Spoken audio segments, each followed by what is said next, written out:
कहानी की शुरुआत होती है 1981 में, जब ग्लैडजी फैमिली ब्रुकलिन नामक एक शहर में शिफ्ट होते हैं। और ग्लैडजी फैमिली में 4 लोग थे।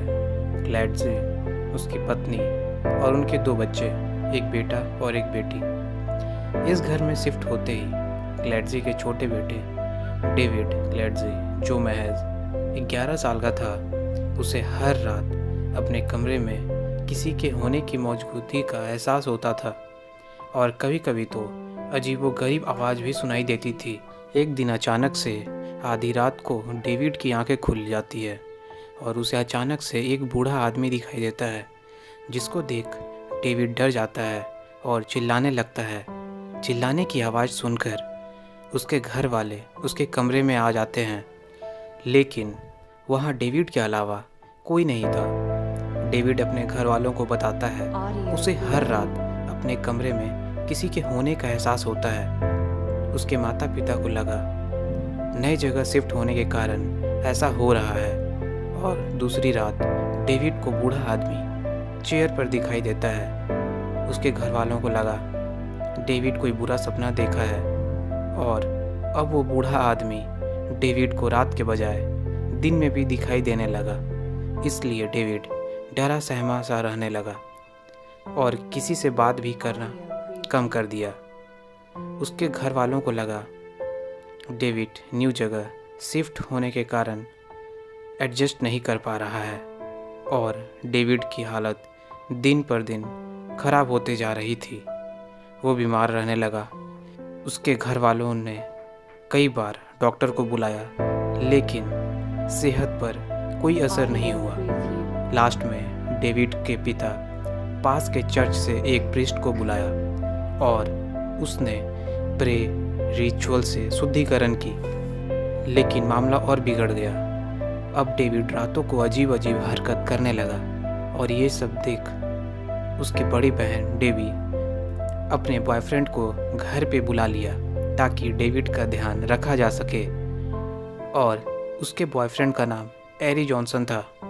इधर डेविड की हालत और बदतर हो गई थी।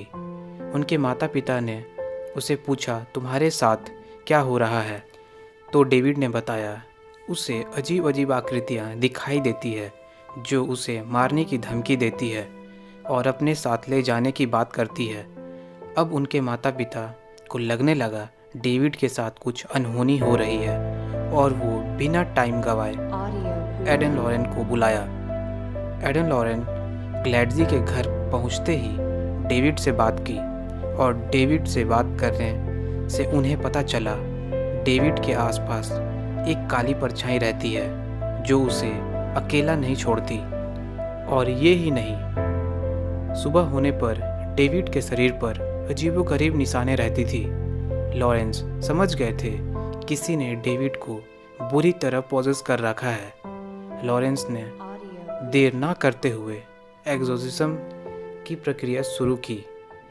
इसके बाद डेविड ठीक हो जाता है, लेकिन इस दौरान डेविड की बड़ी बहन के बॉयफ्रेंड ये सब देख सहन नहीं कर पाते और उसने डीमंस को चैलेंज कर दिया। कहानी का ट्विस्ट यहाँ से स्टार्ट होता है।